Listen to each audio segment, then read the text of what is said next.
Hey, how's it going there, folks? We are live once again. An edition of Boxing Chit. That by should be joining at some point shortly, maybe. But we'll keep this thing going, regardless of the outcome. Thank you, of course. It is Sunday, March 9th. Not a very vibrant boxing weekend as far as the big names, but we did have some boxing that was going down.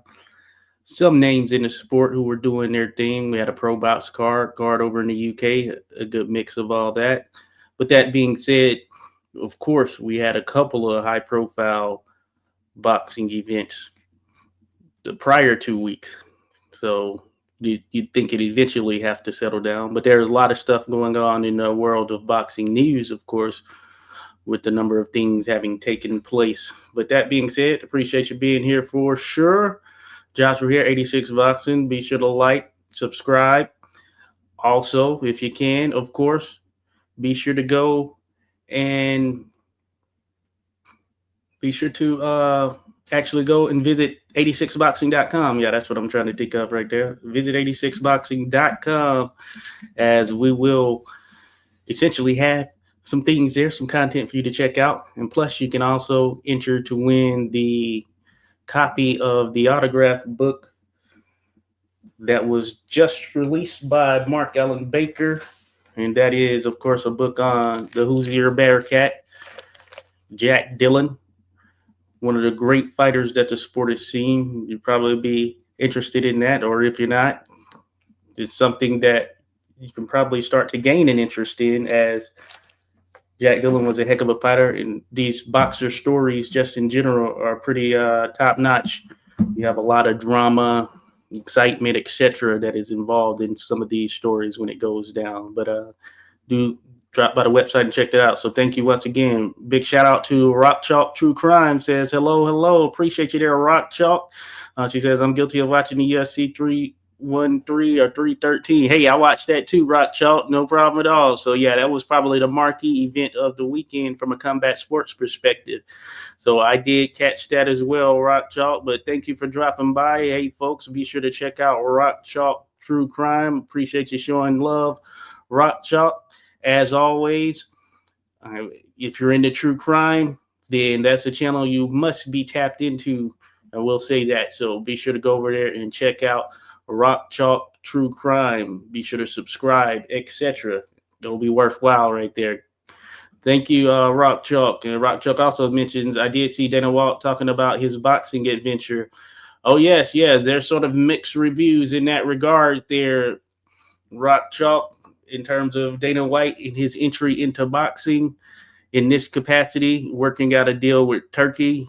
Of course, I'm sure it's financial related. I was chatting about this. It would seem that, hey, if you're MMA, why not work a deal for some type of new MMA type of league or whatever it could potentially be? But he's entering in the world of boxing. So there's some mixed reviews as to what his ultimate intentions are. So I guess time will tell, of course, because we do have some thriving things going on with boxing. And then yes, Turkey, man, he seems to be taking over their sport, as you mentioned there, Rock Chalk. So very interesting. I will say I did see the news of that venture. I haven't looked into the specifics or details on exactly what the intent is, but I am aware of that venture being something that Dana White has now jumped into from a boxing standpoint. And I know that there have been some boxing events that have taken place on UFC Fight Pass. As a matter of fact, I've watched a couple, I would say. Roy Jones used to have a little deal where he was tied to them in some capacity with some of his events that he was putting on. But that being said, interesting. In the WBC, they also have some type of Grand Prix style tournament that is going to be taking place that is in connection with Turkey as far as Riyadh season, etc. So very interesting for sure. Cheers there to Chris. Irish Boxing says, salute, lad. Salute there to you, Chris. Appreciate you dropping by there, buddy. As always, be sure to go check him out, folks. Be sure to subscribe to Chris representing, holding it down from the great Ireland. Thank you there. Salute to Jose Diaz as well. Says, hope everybody's doing well. All is good there, Jose. Appreciate you dropping by there, buddy. Check him out, folks. Jose Diaz, always showing some love, always keeping us in tune with what's going on in the world of Cuban boxing for sure. So appreciate you there, Jose. Good stuff. Good to see you here. So, yeah, thanks for dropping by, folks. Again, not a huge weekend as far as names in the sport of boxing, but a good weekend nonetheless, of course, because we had combat sports in different capacities going on. So, I'll just jump straight into it. I guess we can start just thinking about it from the event that was on last night. And a part of it kind of crossed over with the UFC event, and that was a Pro Box TV card. The headliner was Arnold Khegai taking on Joet Gonzalez. And if you know Joet Gonzalez, he has fought for a world title on at least 2 occasions and come up short. Now, in this case, Arnold Khegai is one of those fighters who I know I first became aware of him in the days of Pro Box, The New Generation, which was a Showtime related series that they would have when they were still doing boxing. Isn't it crazy to think about the fact that Showtime no longer does boxing? I mean, we're talking Showtime. Then HBO no longer does boxing. They've been out of the game a bit longer. So isn't it crazy just thinking about that, really? But anyway, I became familiar with Arnold Khegai. I believe he's from Kazakhstan, Arnold Khegai, that is. So he's a decent all-around boxer from an overall standpoint. From what I've seen, nothing truly standoutish, I would say. I will say that making my picks heading into this week, I actually picked Joet Gonzalez to defeat Arnold Khegai. As a matter of fact, I picked him to defeat him via split decision. And Khegai is actually Ukrainian. But, hey, my pick ended up being right because after 10 rounds, it ended up being a split decision victory for Joet Gonzalez. Now, the reason I ultimately went with Joet was because of the fact that I felt that his experience would come into play, and he was definitely more battle-tested than Khegai. Khegai, as I mentioned, solid, decent boxer. Nothing overly stand out as far as speed, power, anything of that nature. He's not really a big puncher. He can move pretty decently, and his movement there in the early portion of the contest was favoring him over Gonzalez. That being said, as the rounds wore on, and you know how it goes, you start to slow down a tad, then that's when things can change drastically. And Arnold Khegai found himself in the situations where he was repeatedly being hurt. I would say for sure the last 3 rounds he was hurt. And I mean hurt to the degree where he could have hit the deck, could have been on the canvas. Now, luckily he did not hit the canvas. But, of course, he was losing those rounds and essentially losing the back end of the fight. And that's what made it close. And Khegai, he was bleeding out of the nose, mouth area, all of that good stuff. He was just a bit bloody, and he was just getting rocked. And he ended up holding, which is what, you're advised to do. If you can get away with that, hold when you're hurt. And that's what he was doing. So he did know that piece of it. But he just found himself on the wrong end of those exchanges there in the latter portion of the contest, and that didn't do him any favors. And Jose says that's when the cardio has to come in, no doubt about it. So for Khegai, he held on in terms of being able to last the distance. But that being said, at points he seemed to be all but ready to just hit the deck, hit the ground, potentially be out of there. So he showed some grit and moxie by kind of fighting his way back in some instances. But that being said, it was Joet Gonzalez who ultimately was the victor via split decision. And as mentioned, I felt that experience would come into the fold, because when you have individuals who have that experience, who are still hungry, because I know Gonzalez, I know he still wants it, and in the fights that he has come up short in, it has been as a result of him taking on some guys who were top caliber, some of the best in the sport. Of course, we know his first loss was to Shakur Stevenson. So you think about it from that degree or standpoint, then you understand why you would favor him in a matchup with a relatively unproven, though sort of on a trajectory towards getting to that next level, Arnold Khegai. So this was no doubt the step up for Arnold Khegai. For Joet Gonzalez, this was not a step up as far as competition is concerned, because he has faced better competition. And it was just more so a test of where he stood here. And with Gonzalez being, you could consider a veteran in the sport, he's not an older guy in that sense. He may be 30 or somewhere around there at this point, but not an old guy. That being said, he was an individual who ultimately did have the ability to, just pull a rabbit out of the hat, so to speak, given the fact that he's been rounds. He's been in there with some of the best that you could ask for. There's some others he was in with, but he was with Top Rank at one point. So it was cool. Pro Box. And one of the things I know we were discussing with some individuals I was chatting with was Pro Box. Hey, you tend to see, you've seen some improved cars in terms of some of the names that they do have on Pro Box TV. So they got a guy like Joet Gonzalez, who's headlined, been a part of headlining Top Rank cars. So that's just an example there. So salute to my man, Random Acoustic Thoughts, says big up. Appreciate you there, Random Acoustic Thoughts. Hey, folks, be sure to go check out Random Acoustic Thoughts. Give him a subscription if you're into boxing history, which I suppose some of you are into the history of the sport. And much love in that regard. So, Random, keep doing your thing there, buddy. As a matter of fact, we're going to get him in the mix here on the show. Hey, and he even dropped it. We even dropped it in here. Random says Wednesday, 7 p.m. Eastern time. I'm joining 86 to talk old school lightweight claimant Jimmy Britt. Join us. Yes, indeed. Indeed. If you can do that, be sure to join us on Wednesday. That live sort of precursor will be up here at some point shortly. I will make sure to get that in the mix there. I will be putting that live link, but it's for Wednesday. Yes, we're going to be talking the great Jimmy Britt. So when it comes to Jimmy Britt, this is a fighter who is not a huge name, but when you look at his resume, you'd understand why he is worth talking about.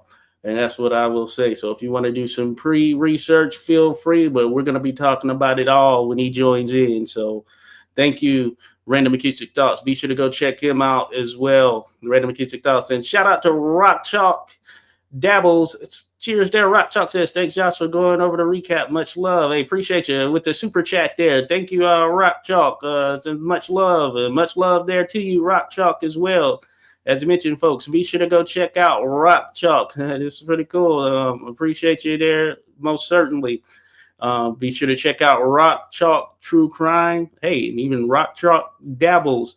Appreciate you there, Rock Chalk. As always, it's good to have you in the mix, showing love. No doubt about it. See that there, folks. Cheers. Boz Bass Notes. Cheers there, Boz. Says salute. I have problems with my net, so can't join you, unfortunately. ATM can't join you, unfortunately. All good there, Boz. Understand. Yeah, I figured something might be going on. No problem at all. Power outage in the neighborhood. Good to go there. So Boz here is usually with me in the mix on Boxing Chit. Unable to join right now, dealing with technical issues, but hey, gonna hold it down. All good there, Boz. All good, but be sure to check out Boz there. Boz's Boxing gets connected. Be sure to check out Boz's Boxing and Boz's Bass Notes. He's there showing some love with Boz's Bass Notes. Random Acoustic Thoughts mentioned Brits fought some dudes. Yes, indeed. So that's going to be probably the more revealing part right there. Jimmy Britt in that competition he went up against in such a short span at that, in terms of short span as far as career-wise and just in total number of fights. So very interesting for sure. Boz said, I didn't watch any fights anyhow. Okay, gotcha. Yeah, no problem at all. No problem. I didn't catch the British fights, but I do know of some results. Jose says, you got me doing homework now. LOL, I have a lot of books on it. Good stuff. Good stuff there, Jose. Yeah, it's like that sometimes. Do a little homework. Comes into the fold for sure. But no, appreciate it. And again, salute to Rock Chalk Dabbles there, showing some love there. Appreciate you, Rock Chalk, as mentioned. So as I was talking or as I was discussing, we did have Arnold Khegai drop a decision to Joet Gonzalez. So what does it mean from here? Hey, Joet Gonzalez throws his name right back in the hat as far as one of those guys you have to be on the lookout for. He's got experience coming into the fold. So if he steps in there with anyone, he's going to give him a challenge, I guess you could say. And this actually took place at featherweight, and we know the featherweight division is fairly hot right now. Featherweight, fairly hot. You have the likes of Stephen Fulton, who just picked up a title when he defeated Brendan Figueroa here in his last contest. But in addition to that, you have Angelo Leo, or is Angelo Leo 130? Leo may be 130 actually. So thinking about it from a featherweight standpoint, you have Nick Ball. You do have Nick Ball that is there. He's a featherweight champion. You have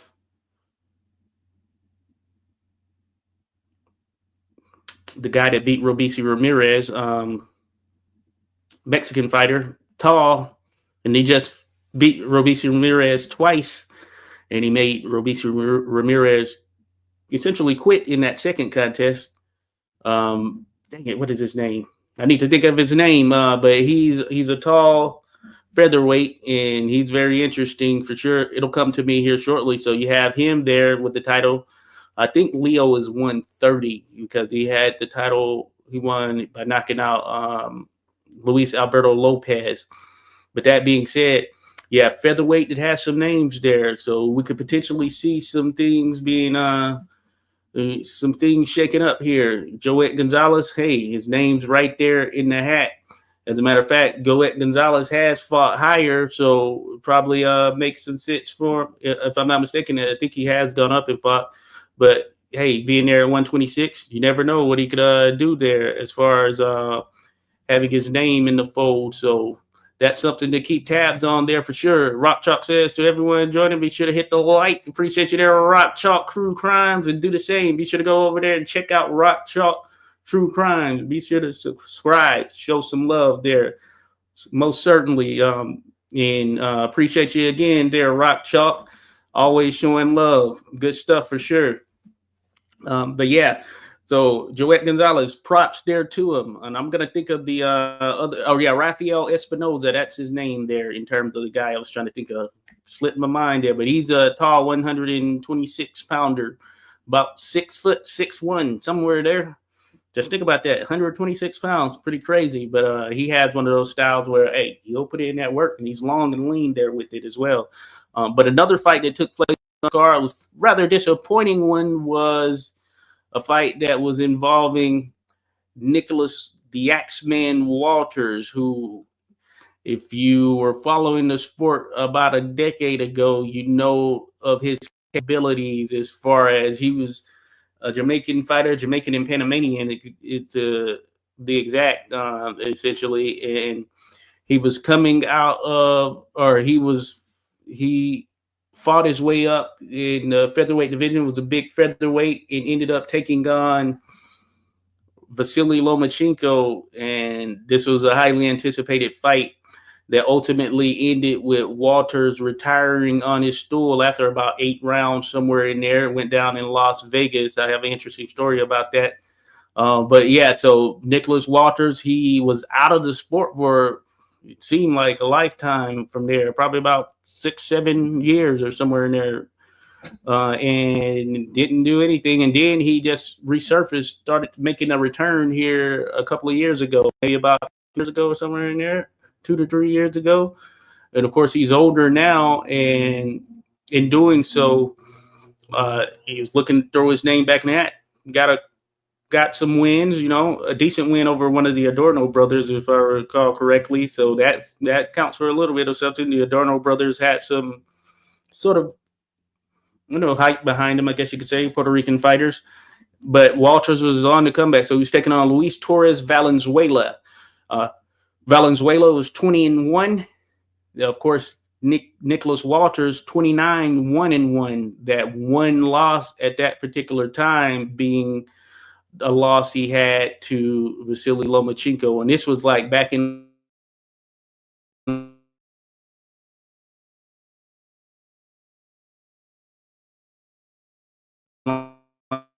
like 2014 or so, he would beat Lomachenko. I'll get back to that. But in this contest, of course, it didn't quite go as expected, and Nicholas Walters ended up turning his back. You could say quitting in the midst of the actual fight. This was here at the end of, I believe it was the first round, or was it the second round? Might have been the first or second. Let me see. Let me double check here.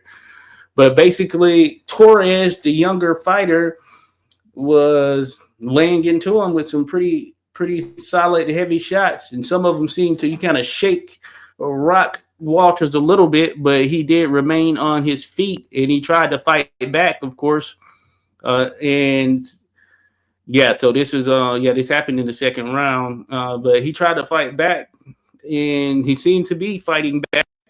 And then ultimately, he just ended up turning his back and basically just took a knee after taking a shot, too, from Torres again while his back was turned. The referee started counting him. And then ultimately, the fight ended. He basically just retired. This was near the end of the second round. So he literally just turned his back and stopped fighting. Of course, he took some big shots, and that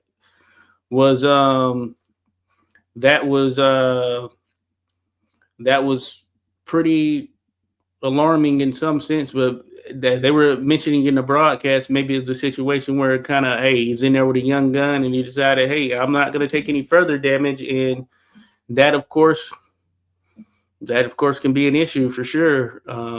But not a good look for Walters, especially considering what happened in his other loss that had taken place when he fought Lomachenko back in the day. And like I said, he just turned his back and stopped fighting. The going got a bit tough for him, and they were speaking with him, of course, prior to this, and he seemed to be reinvigorated, ready to get back in the mix here with this boxing thing. But sometimes, you talk and you say a lot of things prior to being put in a situation where you have to make a drastic change or decision. And it seems like when that came about, he just was not ready for it, essentially.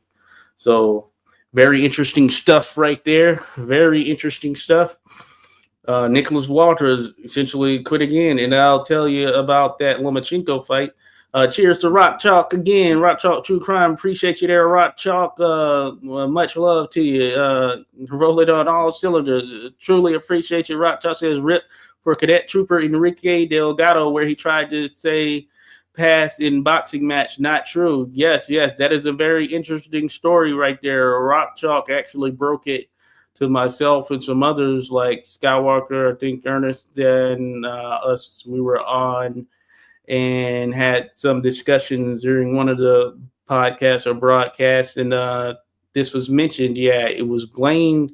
It was where a trooper cadet, at least, he ended up dying as a result of some injuries. They tried to blame boxing, but given the magnitude of these injuries, that just doesn't happen in boxing, especially with some untrained fighters, in the sense of them not being on that level that you would see with the very seasoned fighter or whatnot. And of course, if you had seasoned people around there, then it wouldn't have gone to this degree.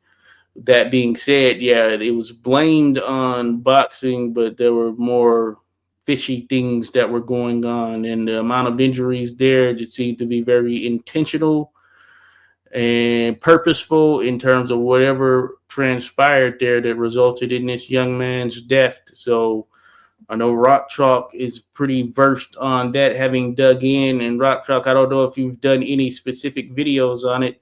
If so, you can certainly link those. It might be worthy of checking out there, folks. As mentioned, Rock Chalk True Crime. And when we say true crime, these are like real deal. These are things that are happening here real time. This situation happened last year. Or at least it started to break there last year, and it's happening real time. So a lot of craziness going on surrounding that case there. I appreciate your Rock Truck. Rock Truck also mentions move your clocks forward. Hey, we're springing forward. Yep, that is that time. Thankfully, they did some of the things do it on their own, like the phone, all that stuff. But yeah, have some other stuff I have to move forward. But thank you there for that, Rock Chalk, no doubt. Show some love, folks. Be sure to go subscribe to Rock Chalk. Do that. Take a moment. Subscribe to Rock Chalk. But yeah, thank you, Rock Chalk, again. Yeah, we're talking about Nicholas Walters quitting in this contest. So I had actually in 2014, I was so anticipating that matchup between Nicholas Walters and Vasiliy Lomachenko. I ended up getting tickets for it out there in Las Vegas. As soon as it was announced, I was just like, hey, you know what? I'm going to get tickets. As soon as they became available or whatever, I'm going to get tickets. And then I just kind of waited till the last minute before I even got anything else. And by the time that it got to fight week or a couple of days before, I was going to get a hotel plane ticket out there, but it was very expensive. And I was like, dang, you know what? I shouldn't have waited until this particular time, just like right there to a couple of days before the fight to try and do that stuff. And I ended up like, you know what, based on the amount of expensive, I can't afford to do that. I'm going to just not go, even though I had those tickets. And there were good tickets there as well. They were there.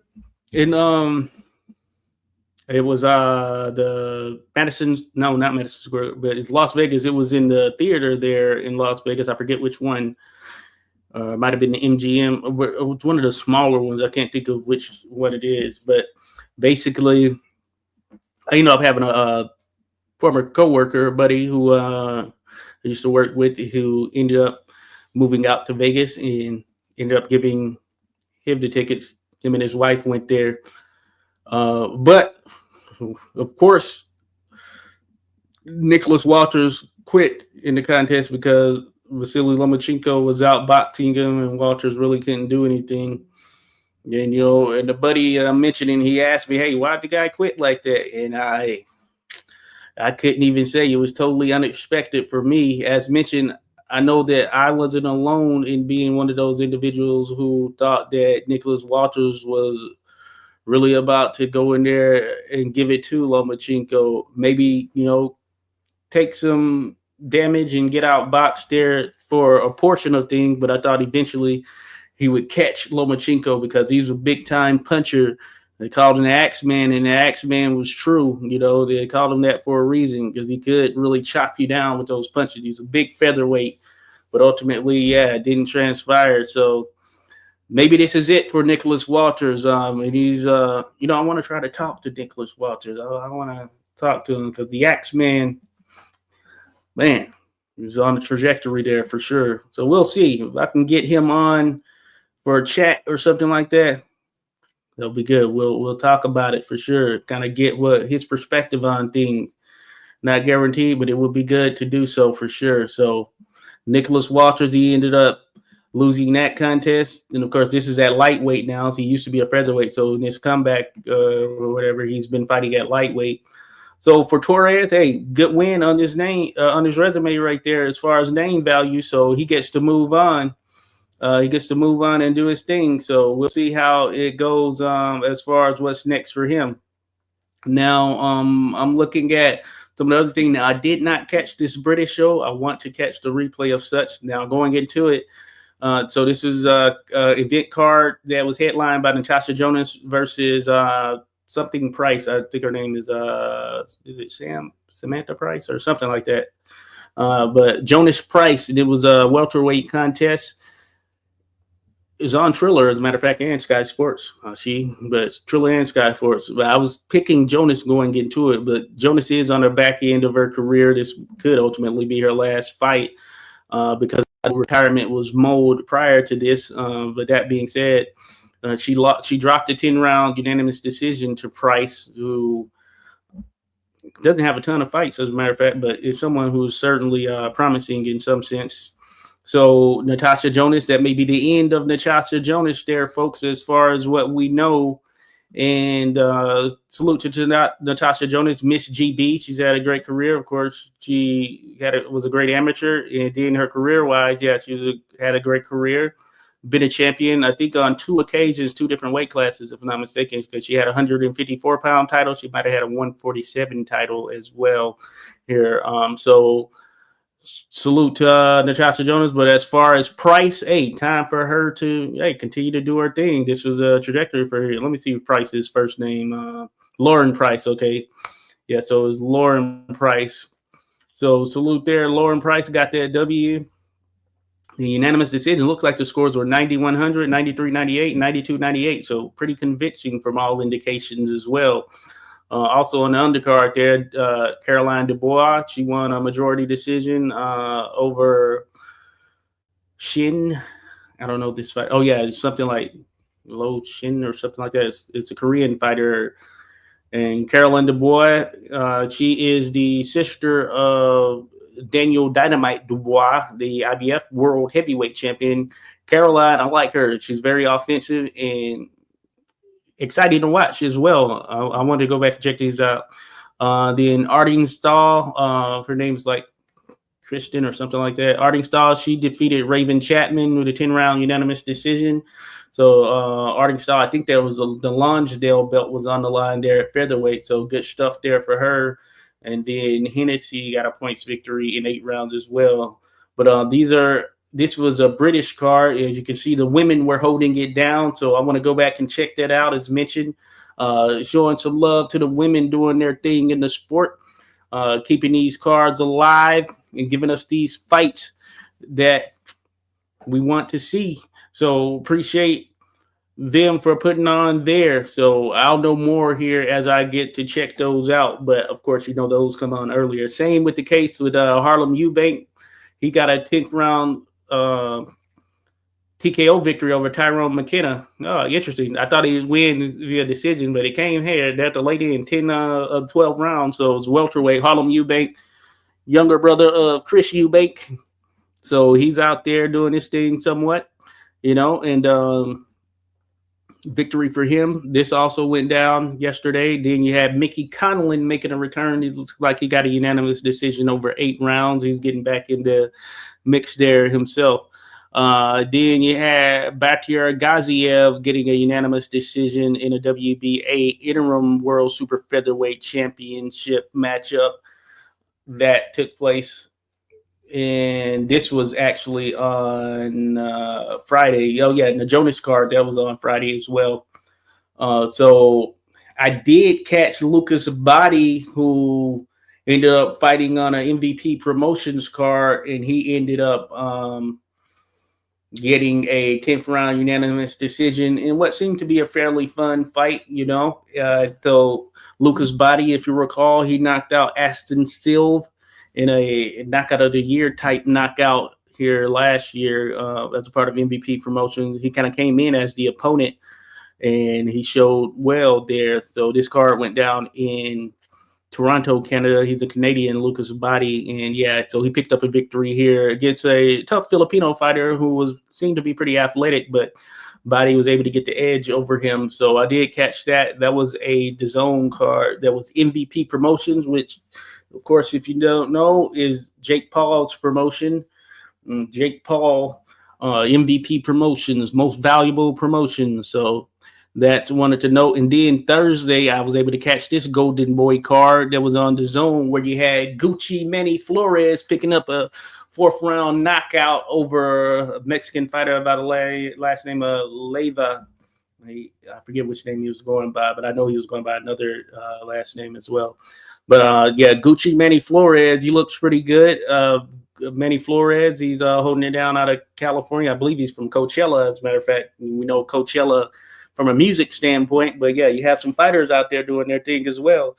So Manny Flores is out there doing his thing.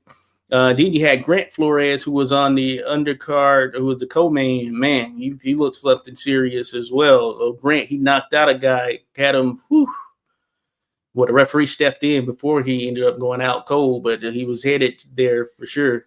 And Grant Flores, that's the name to watch. So both of them really. Gucci Manny Flores, I like saying that, Gucci Manny Flores. But Manny Flores, check him out. Grant Flores, check him out. Grant, man, heavy hands right there. I'm telling you, real talk. Shout out to Bruce Gas, Boxing Jads, and more. Appreciate you there, Bruce. Thanks for dropping by there, buddy.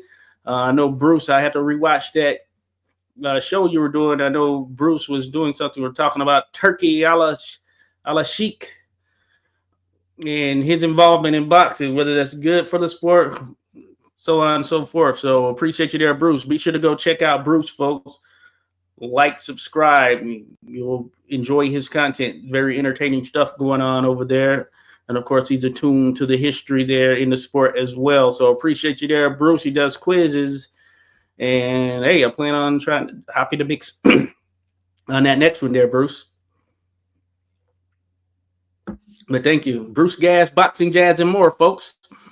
All right, I'm going to move ahead to the upcoming schedule. So interestingly, believe it or not, Keith Thurman is going to be making a return to the ring in Australia, taking out a guy, last name Jarvis, who seems to be an Australian fighter.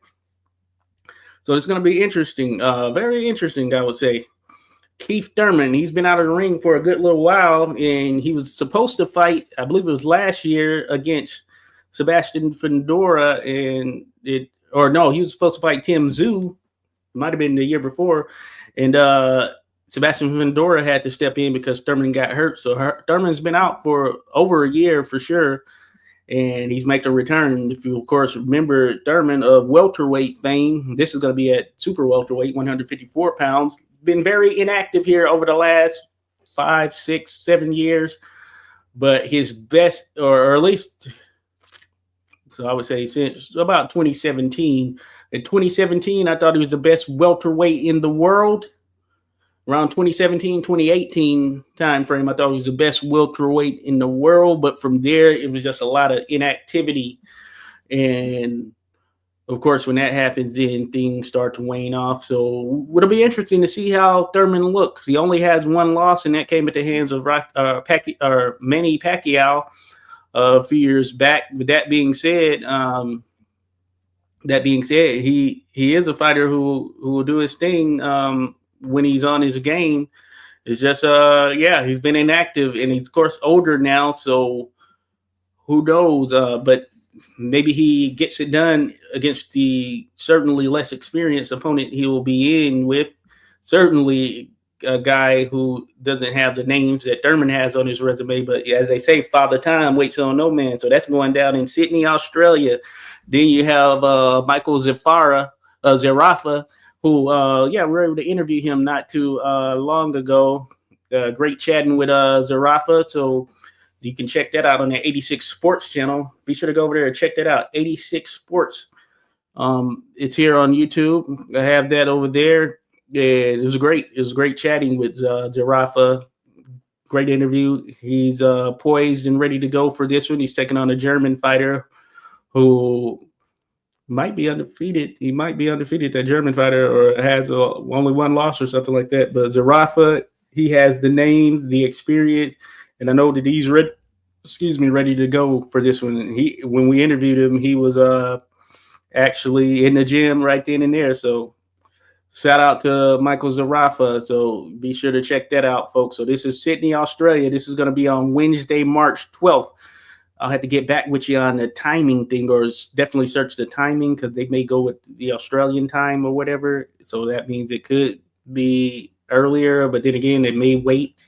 So we'll see. But that I don't have tabs on fully yet. Then Thursday, March 13th is going to be a card in Japan. WBC, WBA World Flyweight Championship. You have Taraji taking on a Q. And that should be a good contest. But, of course, it's going to be on ESPN+. But, of course, it's going down in Japan, so it's going to be very early in the morning. So if you're going to check that out, you're going to have to be up pretty early. Kayaguchi is going to be fighting on there as well, who Vince Paras has been in with twice, or is it twice? No, 3 times at this point, actually. So very interesting right there. So this is a Japanese card that is going down. So that'll be one worth checking out as well, at least on replays. So ESPN will be carrying it top rank, I'd imagine. Top rank since they're tied to the ESPN. Then next weekend, Saturday, March 15th, a guy I mentioned, Nick Ball, a featherweight champion there. He is going to be taking on TJ Doheny, who, TJ Doheny is still hanging in there. Now, Doheny is past it, Irish fighter. But that being said, Doheny, he is not slowing down as far as this competition. So we'll see how it goes for him. But I expect him to be stopped by Nick Ball, who is, pun intended, a wrecking ball when it comes to this fight game and how he approaches his opponents in the ring. He does not care. He comes forward and he bangs. He's only about 5'1", but hey, that has not stopped him from doing his thing here in the sport there. So salute to Nick Ball taking on TJ Doheny. And as mentioned, I do like TJ Doheny. Man, he'll put up a fight for sure. But yeah, he is certainly not at his best. And this also happens to be the same weekend as the card that is headlined by Emma Williams, making his return since taking a loss to Hamza Sherrod. So we'll see how he looks. Takes on a guy by the last name of Volney. I don't think I've seen Volney. He's a Canadian fighter, but it should be pretty interesting, though. So that is going to be taking place. And then, of course, Edgar Berlanga is going to be fighting on this card as well.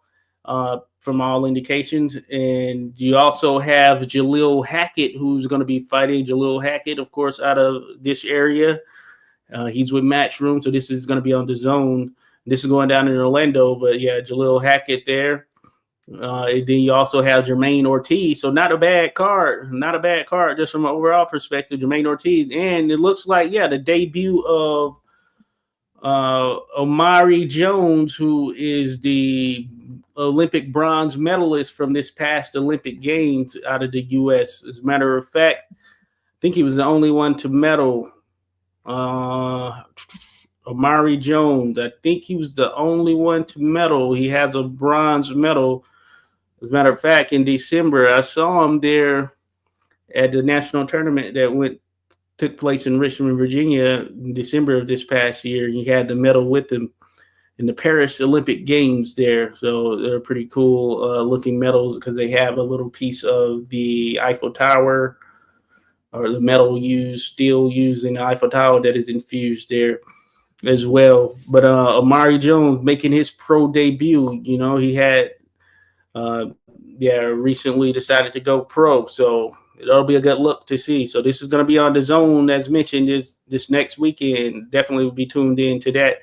And then there's a Sunday card as well this coming weekend. It's on UFC Fight Pass. It looks like it might be Liam Walsh taking on someone last name Sutherland. I think the guy's Liam Walsh there. But yeah, it's a UFC Fight Pass card. But yeah, that is what's coming up as far as the fights there.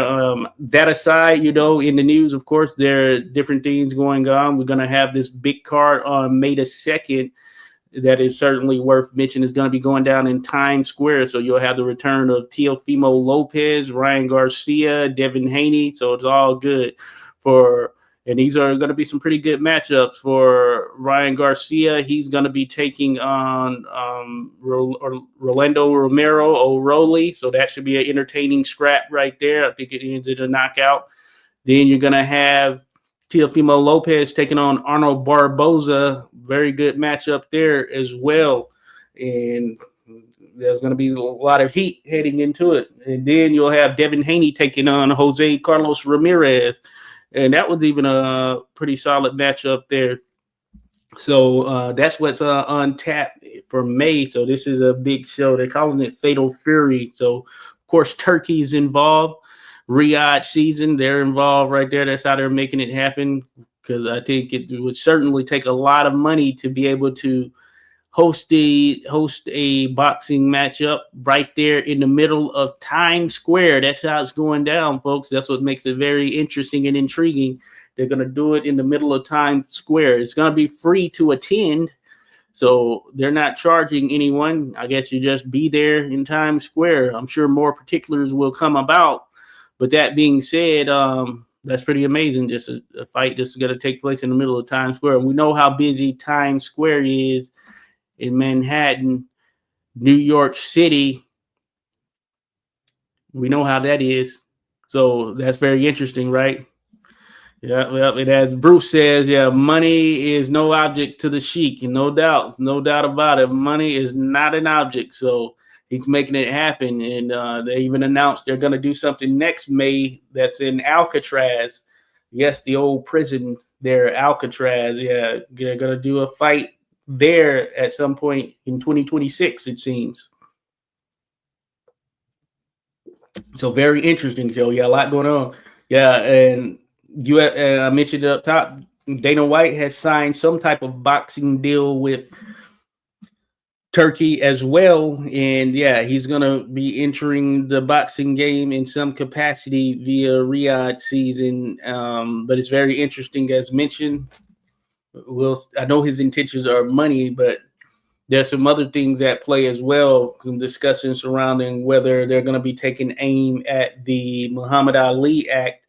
And of course, that protects some of the high-profile fighters and transparency with promoters when you have these high-level contests, because the model's a little bit different for boxing as opposed to UFC, where Dana White pretty much controls the purse and salary of the fighters that are on that card. And yeah, so it's very interesting. But he's getting to boxing. And he has a lot of muscle, I think, behind him at this particular point, because not only did he have Turkey, but he's a friend of the administration, the presidential administration. So Dana White has a lot of muscle. So I expect him to do even more, I would say, in terms of getting some things there in his favor. Bruce Gatt says maybe you can take a bunch of YouTubers to Alcatraz and lead them there. Yeah, maybe there, Bruce. Maybe that can happen. They'll be stuck out there and try to escape, Shout out to Clubber D. They want one champ. Clubber D, Ball and Buzz podcast. Be sure to go check out Clubber D. Subscribe to Clubber D there. My man holding it down from the area here. But yeah, I did hear about that as well. Their intent is to get it back down to one champ, which is cool from the standpoint of thinking about how it was back in the day. But that being said, yeah, we have to really look into those intentions there. Yeah, we'll have to chat about it. Dion, old Clubber D, we'll have to chat about that. What do we think the intentions are there in terms of Dana White being involved in all of that stuff? And of course, the one belt thing sounds great, but yeah, just how all this was worked out. But I guess ultimately Turkey wants everything boxing under his banner and control. And it looks like he's not far off from that. He's got almost all of the Infinity Stones. That joke about this, but there's only one left. But Top Rank, that deal is going to end with ESPN here back, I think, in November or something like that. So they'll likely go with the Zone. And then the remaining stone, Infinity Stone, would be the premier boxing champions. And that's Al Haven. Is Turkey able to pull that off? That would be the question right there. That's gonna be the one we have to wait and see on right there. If he's able to get Al Haven PBC, then it is official. Turkey owns the sport of boxing. He almost owns all of it now, but if he's able to get PBC, that means he most certainly owns, controls the entire sport of boxing right there. I'll tell you that. Salute to Just Frank. Appreciate you there, Just Frank. Thanks for dropping by there, buddy. Hey, be sure to check out Just Frank's YouTube as well. Has content over there, some gaming content over there I've checked out. But appreciate you, Just Frank, always dropping in and showing some love. No doubt about it. It says peace and love. Hey, peace and love there to you, Just Frank. Be sure to check them out, folks. Thank you there. Just Frank, Deon Club said, yes, sir. A 50-50 on it. Boxing needs a reset. Yes, indeed. Yes, indeed. Bruce Gas says, brother at Just Frank. Bruce Gas says, nobody owns boxing. Yeah, relatively speaking, yeah. Yeah, nobody owns it. But I guess more so what I'm getting at is, yeah, if he gets Al Haymon PBC, all of the major promotions will be under or with Turkey. But yeah, there'll still be other stuff that goes on, smaller promotions, things of that nature, things still taking place throughout. And boxing is global. It is very much global. We have boxing events taking place pretty much every day all over. Some stuff we don't even hear about or notice. But yeah, if Turkey gets PBC, all of the major promoters will be under one banner. That'll be very interesting right there. That'll be very interesting. So we'll see how that ends up shaking out for sure. So that's what's in the news. And of course, Canelo, he's going to be fighting here in May as well. It's going to be a stacked weekend that May. I think this is on the same weekend as that card where it's going to be in Manhattan in Times Square. So Canelo is going to be taking on William Skull, another opportunity to become undisputed at 168 pounds, which from all indications will be the case.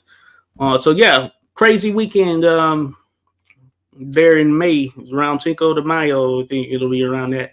But yeah, a lot going on in the sport. So I'd imagine even more to come here in the coming weeks. And of course, we'll be here to talk about it. But yeah, that's just pretty much what's going on there. Again, thank you everyone for dropping by. Be sure to check out 86boxing.com. Enter that contest to win that book by the great Mark Allen Baker on Jack Dillon, the Giant Slayer. Also, be sure to drop by Wednesday. Random Acoustic Thoughts and I, we're going to be talking Jimmy Britt, who's a great boxer from the past there. We're talking early days, early 1900s right there. So if you're into that, come through. You have a pretty impressive resume. Pretty impressive. Outside of that, also, just shout out to everyone who dropped by. Be sure to stay tuned in. We'll be coming back with more. I'll be interviewing Mark Allen Baker here later on this month at some point once we get it scheduled in. Thank you for joining. So salute to you all. Be sure to subscribe to the people of mention. And hey, check back in. It was maybe back on here later tonight talking about some stuff. So thank you. Thank you all for joining. And as Just Frank says, like and subscribe. The fate of the universe hangs in the balance. I got you. I got you covered. So appreciate you all. Much love there, people. Thanks.